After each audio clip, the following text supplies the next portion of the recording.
Kisah ini dimulai dari orang pintar yang sedang mengejar sosok Pontianak. Dia berlari menuju hutan dan terus mengejar sosok yang terbang dengan baju putih dari pohon ke pohon. Hingga akhirnya Pontianak itu berhenti di semak-semak. Dengan peralatan yang sudah dipersiapkan berupa paku dan juga sebuah kendi berisi air doa, perlahan dia mendatangi setan itu. Sayangnya sebelum menyerang dia terluka sendiri. Untungnya Pontianak itu bisa ditangani oleh orang pintar tersebut dan paku bisa ditancapkan di tengkuk setan berbaju putih itu. Beberapa bulan setelahnya, Adam, seorang pria yang tinggal sendiri di dalam hutan. Dia bekerja sebagai pengrajin gerabah yang studio miliknya tak jauh dari rumah orang tuanya. Dalam perjalanan bekerja, Adam hampir menabrak seorang perempuan yang mengendarai sepeda. Kejadian itu mengingatkannya dengan apa yang dialaminya beberapa bulan sebelumnya. Di mana malam itu, dia yang hendak menuju rumah ibunya, tiba-tiba ada seorang gadis yang melintas sehingga tanpa sengaja dia tabrak. Adam yang merasa bersalah pun membawa gadis itu pulang ke rumah ibunya. Ibunya yang melihat itu pun bingung kenapa Adam membawa gadis malam-malam. Dia menjelaskan kalau gadis itu tertabrak olehnya dan sekarang dia pingsan. Adiknya yang bernama Suraya menyarankan untuk segera membawa ke rumah sakit. Namun Adam memilih untuk merawatnya terlebih dahulu. Hari berikutnya, gadis itu masih belum sadar diri. Bahkan tukang urut yang dipanggil belum bisa menyadarkan gadis tersebut. Sang tukang urut menyarankan untuk mencari orang yang lebih pintar darinya. Beberapa hari setelahnya, gadis itu pun sadar. Namun dia kebingungan dengan apa yang terjadi. Butimah, ibu Adam menyuruhnya untuk beristirahat dan jika sudah sehat, Adam akan mengantarkannya pulang. Namun gadis itu kebingungan karena dia tak ingat apa-apa. Dia bingung harus balik kemana. Adam dan yang lain pun menduga kalau gadis tersebut mengalami hilang ingatan. Kejadian itu sudah berlalu selama 6 bulan. Adam sendiri sudah memasang iklan di koran apakah ada keluarga gadis tersebut yang mencarinya. Sayangnya belum ada satupun yang melakukan panggilan. Gadis itu sendiri hanya mengingat namanya yaitu Melati. Adam mencoba untuk mencari tahu dan menanyakan apa yang Melati ingat. Sayangnya, dia sama sekali tak mengingat apa-apa dan bahkan alasan dia melintas di depan mobil Adam malam itu pun juga dia tak tahu.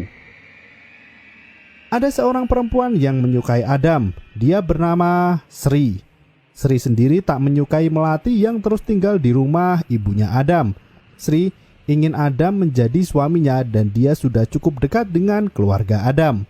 Ketika makan malam tiba, Butimah membahas mengenai Melati yang sudah setengah tahun tinggal bersama mereka dan anehnya sama sekali tak ada info orang hilang atau orang yang mencari Melati.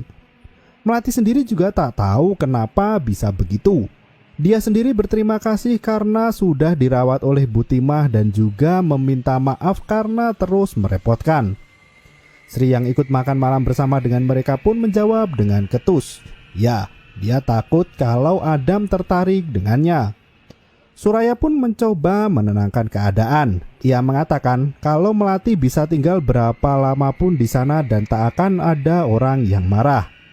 Selain itu, Suraya juga mengatakan kalau Melati bisa menggunakan kamar milik Adam karena kakaknya itu lebih suka tinggal di rumah tua di dalam hutan. Sri pun meminta Adam untuk mengantarkannya pulang ke rumah.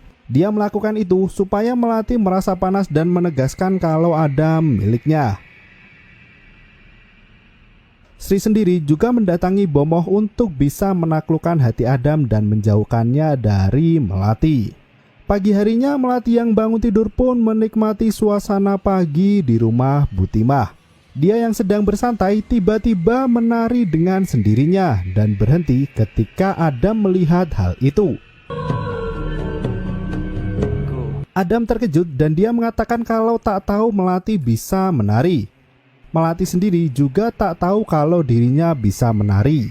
Namanya juga amnesia. Adam pun berniat untuk pergi karena rumah ibunya itu sedang kosong dan tak baik baginya jika mereka berduaan di dalam rumah. Adam yang kembali ke tempat kerja didatangi oleh Sri. Dia menanyakan perihal hubungan mereka berdua. Sri mengatakan semenjak Melati datang, Adam tak pernah membicarakan lagi tentang masalah perkawinan. Adam sendiri merasa kesal dengan Sri. Dia mengatakan kalau Sri ingin menikah dengannya dan dia terus memepet ibunya agar bisa diterima sebagai menantu. Sri pun merasa jengkel. Dia menyalahkan Melati karena Adam bisa berbicara seperti itu kepadanya. Sri tak terima dan dia tak akan membiarkan Melati memiliki Adam. Malam harinya Suraya terbangun tengah malam. Samar-samar dia melihat ada perempuan yang menari di kamar atas. Suraya mengira kalau itu adalah Melati dan ketika dipanggil, sosok itu berbalik dan memperlihatkan wajah Melati yang mengerikan. Suraya yang ketakutan pun coba ditenangkan oleh Farid suaminya dan memberitahu kalau tak ada apa-apa di sana. Pagi harinya, Suraya merasa kesal dengan Farid karena dia tak mempercayai apa yang ia katakan. Farid mengatakan pada istrinya untuk tidak asal berbicara. Melati yang datang pun langsung diajak untuk sarapan bersama. Namun dia menolak untuk melakukan itu. Melati diajak Adam berjalan-jalan bersama. Adam semakin lama semakin menyukai Melati. Melati sendiri masih malu-malu untuk menjalin hubungan dengan Adam. Kau ini kenapa? Tabiat. Bu Timah memberitahu Adam kalau orang-orang kampung terus membicarakan tentang Melati. Adam pun tak peduli dengan itu. Namun bagi ibunya itu mengganggu dan dia tak bisa membiarkan Melati tinggal semakin lama di rumah mereka. Adam sendiri pun mengerti hal itu. Dia juga bingung karena dia tak bisa membiarkan Melati begitu saja. Terlebih, Adam merasa bersalah atas apa yang telah terjadi. Bu Timah pun mempunyai solusi. Kalau memang begitu keadaannya, Adam pun disuruh untuk mengawini Melati sehingga dia bisa menjaga gadis itu selamanya. Bu Timah sendiri lebih menyukai Melati ketimbang Sri. Melati sendiri mendengar percakapan itu dari jendela kamarnya. Malam harinya Adam mendatangi Melati yang termenung di teras rumah. Melati meminta maaf kepada Adam karena sudah banyak merepotkan keluarganya. Semenjak kejadian itu, Melati tak mempunyai siapa-siapa kecuali Adam. Adam pun menawari untuk menikah dengannya. Meski tak langsung menjawab, namun Melati menyetujui lamaran itu. Hari berikutnya mereka pun pergi ke pasar guna mencari baju perkawinan. Sri yang melihat hal itu merasa kesal sendiri. Hari pernikahan pun dilangsungkan. Sri yang melihat itu merasa sedih karena dia ditinggal nikah oleh Adam. Adam pun berpamitan kepada ibunya untuk membawa Melati ke rumahnya yang ada di tengah hutan. Tiba-tiba, Saleh, paman dari Adam, datang. Dia baru saja tiba di kampung karena selama ini Saleh tinggal di Kuala Lumpur bersama dengan anaknya. Melati sendiri ketakutan melihat Saleh yang mempunyai tumor di pipinya. Adam pun berpamitan untuk pergi. Saleh tiba-tiba menanyakan kepada Bu Timah kenapa dia mengawinkan Adam dengan perempuan itu. Bu Timah pun menjawab kalau dia hanya ingin menghindari fitnah dari para warga kampung. Sri kembali mendatangi Bomoh dan dia marah-marah karena ajiannya tak berhasil. Bomoh itu pun memberikan sebuah boneka untuk menyantet Melati. Sementara Adam sendiri tengah mengajak Melati untuk malam pertama. Melati pun malu-malu kucing melakukan hal itu. Hari berikutnya, Saleh kembali mendatangi Timah. Dia memberitahu kalau ada yang aneh dari Melati. Dia pun menanyakan asal-usul keluarga Melati. Namun, Bu Timah tak bisa menjawab hal itu. Dia bahkan sudah memasang foto Melati di koran namun tak ada yang mengenal. Saleh pun memberikan sebuah nasihat untuk berhati-hati. Melati memang tak dikenal atau ada yang sengaja tak mengenalnya. Tentu, hal itu membuat Bu Timah kebingungan. Dia meminta adik iparnya itu untuk mencari tahu siapa Melati yang sebenarnya. Saleh sendiri meminta Bu Timah untuk tidak berbicara mengenai itu kepada Adam dan dia akan berbicara sendiri. Saleh pun mendatangi rumah Adam. Melati yang melihat kedatangan Saleh segera masuk ke dalam rumah. Saleh sendiri pun memaklumi hal itu. Dia mengatakan kalau setiap orang cantik yang melihatnya pasti ketakutan. Kedatangan Saleh sendiri ingin memberikan sebuah pesan kepada Adam jika istrinya merasa tak sehat atau ada suatu hal yang lain untuk segera memberitahunya. Adam pun menanyakan apa maksud pembicaraan pamannya itu. Saleh hanya menjawab kalau Adam merupakan pengantin baru dan takutnya ada orang yang berbuat jahat pada mereka.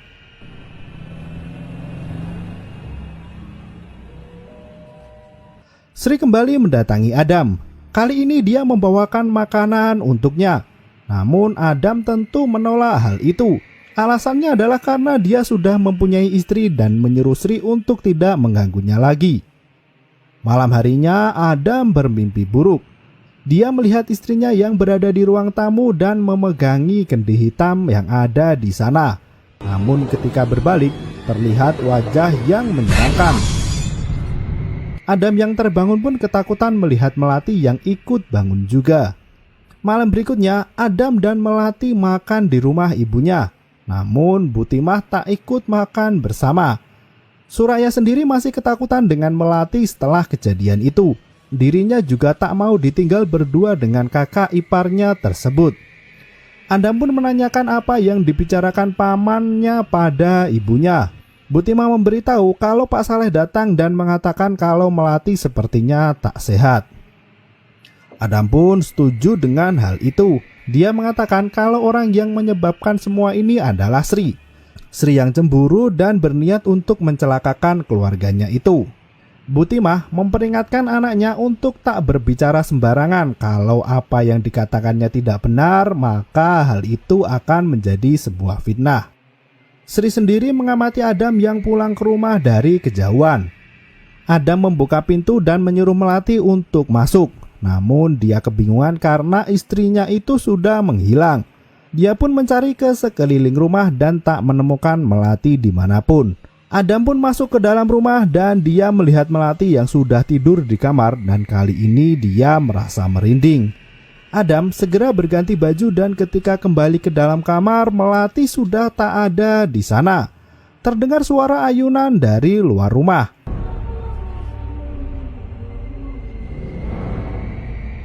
Adam yang datang menengok melihat Melati dengan wajah yang mengerikan. Dia pun berteriak dan Melati tiba-tiba ada di belakangnya. Dia pun menanyakan apa yang terjadi pada Adam karena terlihat ketakutan. Dirinya memberitahu kalau baru saja kembali dari kamar mandi. Adam sendiri pun kebingungan dengan apa yang dilihatnya seolah dia tak percaya dengan apa yang terjadi. Pagi harinya Adam berpesan kepada istrinya itu untuk masak agak banyak karena ibunya akan makan malam bersama. Malam harinya Sri yang tak diundang pun tiba-tiba datang dan membawakan kue. Bu Timah sendiri tak bisa menolak pemberian itu. Dia menyuruh Melati untuk menyimpannya di dalam. Tiba-tiba Melati jatuh pingsan. Adam pun segera datang. Tiba-tiba Melati kesetanan seolah dia kesurupan. Dia memandangi Sri dengan marah.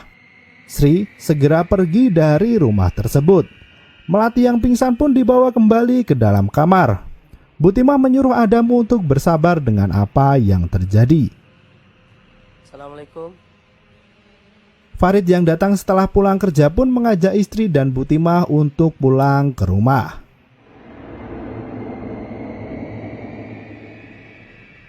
Malam harinya Melati kembali bangun dan pergi keluar rumah. Samar-samar terdengar suara seperti mocopat lingsur wengi. Adam yang mengetahui itu segera mengejar istrinya, namun dia melihat Melati yang perlahan terbang menuju ke arah hutan. Tiba-tiba Melati sudah ada di belakangnya dan seolah bukan Adam yang mengikuti Melati, melainkan Melatilah yang mengikuti Adam keluar rumah. Hari berikutnya, Suraya yang sudah tak takut dengan Melati mengajaknya untuk bermain di sungai. Kembali terdengar suara kidung dan Melati menuju ke arah hutan. Suraya yang sendirian pun kebingungan mencari Melati. Dia menemukan kakak iparnya itu sedang memakan bunga melati yang tumbuh liar di sana. Melati sendiri tiba-tiba tersadar dan mengajak Suraya untuk pulang ke rumah. Sementara itu, Bu Timah ditelepon oleh Saleh dan menyuruhnya untuk datang ke rumahnya malam hari beserta dengan Adam tapi tidak dengan Melati. Dia mempunyai satu hal untuk dikatakan dan itu sangat penting. Dia segera menelpon Adam dan mengajaknya untuk ke rumah Pak Saleh. Namun Adam tak mau melakukan itu karena dia sibuk bekerja. Suraya pun mengantar Melati namun tak sampai rumah. Melati sendiri melihat perempuan yang hamil dan sepertinya dia ingin seperti itu juga. Muncul Sri dengan wajah marahnya. Mereka berdua pun saling bertatap satu sama lain dengan pikiran masing-masing. Malam harinya Butimah dan Suraya pun mendatangi Saleh. Saleh sendiri pun menanyakan di mana Adam karena tak terlihat. Sementara itu, Adam yang pulang bekerja mendapati istrinya yang berada di luar dan menangis. Dia pun menanyakan apa yang terjadi. Melati pun memberitahu kepada Adam kalau apapun yang terjadi dengannya, dia akan selalu menyayangi Adam. Adam sendiri mengerti keadaan yang terjadi. Dia meminta maaf karena terlalu sibuk akhir-akhir ini dikarenakan banyak orderan yang masuk. Tiba-tiba, Melati datang dari dalam dan itu membuat Adam terkejut. Dia kebingungan dengan siapa barusan dia berbicara. Melati pun menanyakan ada apa dengan Adam karena sikapnya terlihat aneh. Ya Allah, tadi kenapa? Saleh sendiri pun menelpon Adam dan memberitahu kalau istrinya bukanlah manusia. Tentu Adam bingung dengan perkataan pamannya itu. Melati pun menanyakan siapa yang menelpon. Dan dijawab kalau itu hanyalah pamannya. Dia pun mengajak istrinya untuk tidur kembali. Sementara itu Sri berniat untuk menyantet Adam dengan menguburkan boneka yang diberikan oleh Bomoh. Namun tindakannya itu tertangkap basah oleh Saleh yang datang ke rumah Adam. Apa kau buat ni, ha? Sri mengakui kalau dia melakukan itu untuk mendapatkan Adam kembali. Butimah yang tahu hal itu pun merasa sedih. Adam yang mendengar keributan pun mencoba untuk melihat keluar. Kali ini di tengkuk leher Melati terlihat paku yang muncul. Adam yang keluar pun segera mendatangi ibunya. Butimah memberitahu kalau itu adalah ulah Sri. Namun Pak Saleh mengatakan kalau bukan hanya Sri saja. Dia memberitahu kalau Melati bukanlah manusia. Tentu Adam marah dan dia menyuruh mereka semua untuk pergi dari rumahnya. Dia tidak ingin rumah tangganya dicampuri urusannya lagi. Adam pun kembali ke dalam rumah.